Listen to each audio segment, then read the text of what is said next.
United Airlines, voo 811.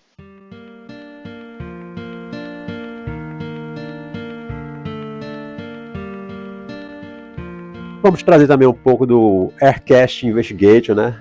É isso, Tiziano. Mayday, Desastres Aéreos, como ficou conhecido aqui no Brasil e em Portugal, esse seriado aí que examina minuciosamente os acidentes ocorridos em água, terra e ar, no qual tiveram mais apelo popular aí. O programa foca nas causas das tragédias aí, e histórias individuais de alguns passageiros, que foi um diferencial na época em que ele surgiu, com cada episódio recriando detalhes em si, como ações dos envolvidos e as falhas mecânicas dos aparelhos, além da dramatização do programa também traz aí detalhes da investigação oficial dos acidentes. Como amante da aviação, Tiziano, eu sou muito fã desse seriado e eu digo a você, meu amigo, que foi esse seriado aí que trouxe toda uma legião aí de fãs de investigação sobre acidentes aéreos. Lembrar que esse seriado é um programa canadense do Discovery Channel que teve sua estreia no dia 3 de setembro de 2003 e que hoje está na sua 22ª temporada, hein, Thiago? Se o negócio não fosse bom, não teria 22 temporadas. É muito bom, cara. Conta com mais de 200 episódios, a duração em média de 43 a 46 minutos cada episódio.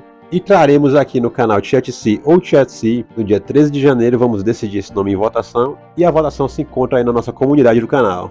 Tiziano, como você falou aí, no dia 3 de setembro de 2003, foi ao ar o episódio piloto de Mayday, Desastres Aéreos, e trouxe aí o drama do voo 811 da United Airlines. Thiago, esse avião operou sem acidentes por 19 anos, mas tudo iria mudar naquele dia 24 de fevereiro de 89. É verdade, Tiziano, esse avião, como você falou, em seu primeiro voo foi em 20 de outubro de 1970 e foi entregue à United em 3 de novembro de 1970. E ela operou normalmente até que em 24 de fevereiro de 1989 ela sofreu uma descompressão explosiva. E o que seria uma descompressão explosiva, Tiziano? Explica aí aos leigos.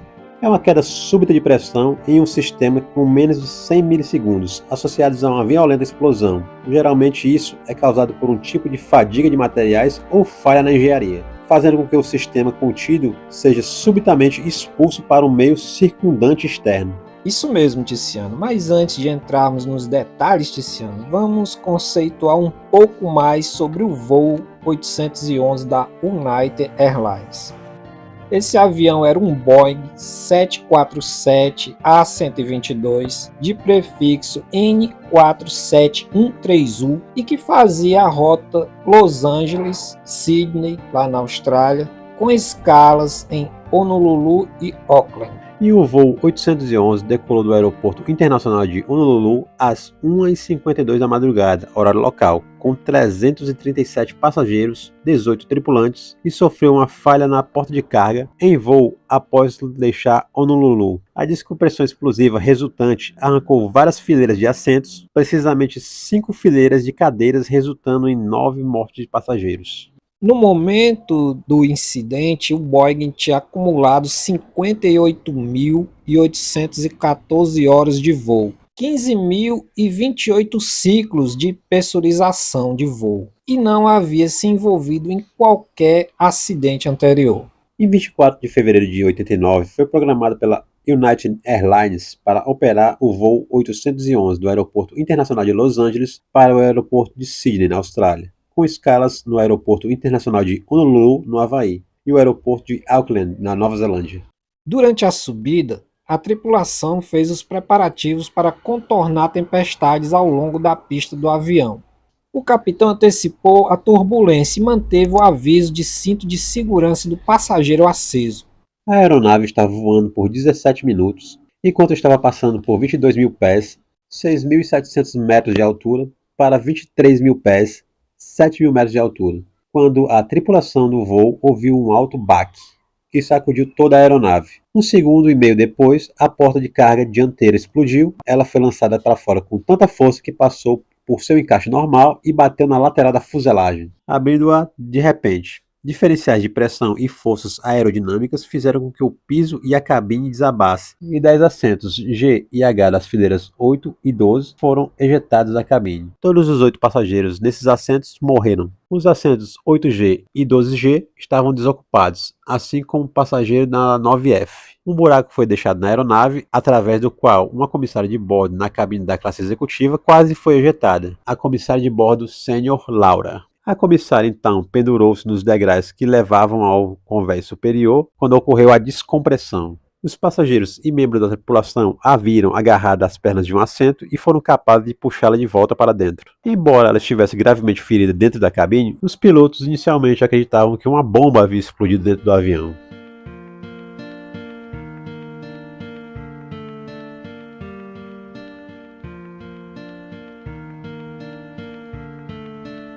Voltando ao drama, Tiziano, do voo 811, temos aí os destroços ejetados da aeronave durante a descompressão explosiva, danificando os motores 3 e 4. O motor 3 estava experimentando forte vibração, nenhuma leitura de N1 e baixa leitura de EGT e EPR. Então a tripulação o desligou. Às 2h20 foi declarada emergência e a tripulação começou a despejar combustível para reduzir o peso da aeronave. A leitura N1 do motor número 4 logo caiu para quase zero. Sua leitura EGT era alta e ele estava emitindo chamas, então eles também o desligaram. Alguns detritos ejetados de forma explosiva danificaram a borda de ataque à asa direita, amassaram o estabilizador horizontal desse lado e danificaram o estabilizador vertical. Durante a descida, o capitão Crone ordenou ao engenheiro de voo Thomas que avisasse aos comissários de bordo para que se preparassem para um pouso de emergência, mas ele não conseguiu contatá-los pelo intercomunicador. Tiziano, ele pediu permissão ao capitão para descer e descobrir o que estava acontecendo, e o capitão concordou. Thomas, então descendo, viu os danos graves imediatamente após deixar a cabine. A pele da aeronave foi arrancada em algumas áreas do convés superior, revelando-se as armações e longarinas. Enquanto descia para o convés inferior, a magnitude do dano tornou-se aparente quando ele viu o grande buraco na lateral da cabine.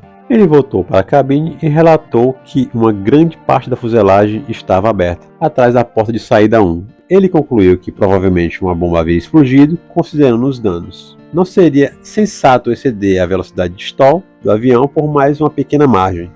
Alguns detalhes aí a lembrar ou relembrar. É lembrar, né, Thiago? Que nesse modelo de avião com 4 motores e com esse peso de 300 mil quilos, não se mantém no ar com apenas 2 motores operando. Após o acidente, eles tiveram que baixar a altitude para terem um ar respirável. Mas só quando o engenheiro do voo foi ver o buraco da fuselagem que eles ficaram cientes da situação. E conforme o avião se aproximava do aeroporto, o trem de pouso foi estendido.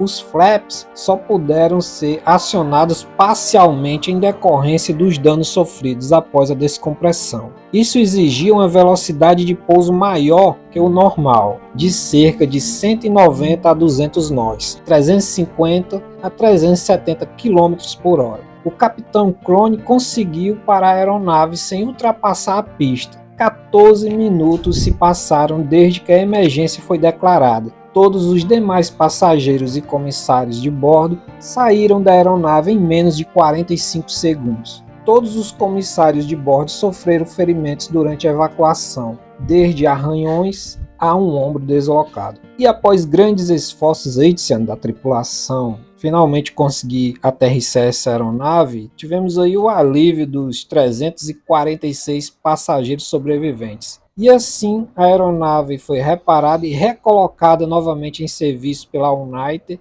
mas seu prefixo até então foi alterado para N4724U. Em 1997 a aeronave foi retirada de serviço e passada pela Air Dabia como C5AFBS, que encerrou suas operações em 1998 e a aeronave foi abandonada no Aeroporto Internacional de Plattsburgh, onde foi desmontada em 2004.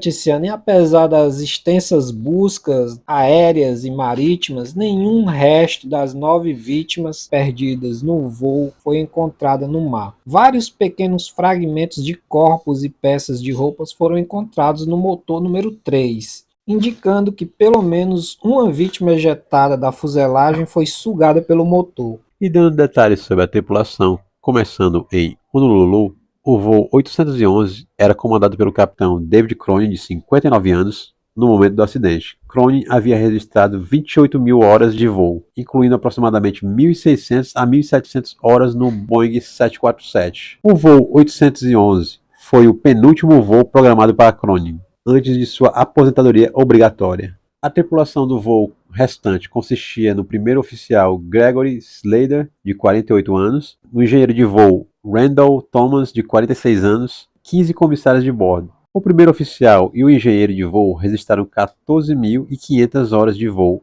e 20 mil horas de voo, respectivamente. E após aí, Tiziano, uma dura batalha aí dos Campbell, as investigações concluíram que a falha da porta de carga foi devida a uma falha de projeto que levou à descompressão explosiva. Porque até então a briga era que queriam pôr apenas a culpa em um mau fechamento da porta de carga. Até porque para trocar todos os circuitos de uma frota inteira era meio inviável para a companhia. E no fim, meu amigo, tudo termina em dinheiro. Mas é lembrar, né, Thiago, que os Campbell seguiram sua investigação e não aceitaram qualquer valor financeiro pela morte do seu filho.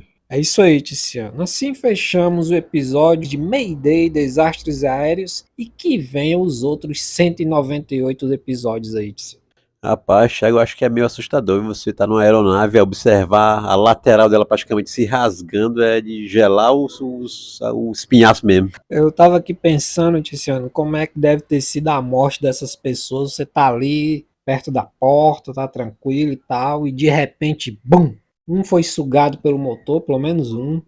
Pelo menos daí teve a sorte de morrer rápido, que você ficar acompanhando mesmo, sendo arremessado, você olhar e saber que vai cair, esperando os momentos finais. Eu acho que esse que foi jogado no motor teve a sorte de morrer rapidinho, instantaneamente, praticamente. Eu tava te dizendo, cara, assim, se é de morrer, mas que seja subitamente, porque o cara morrer em queda livre, sabendo que o fim tá próximo, é muito...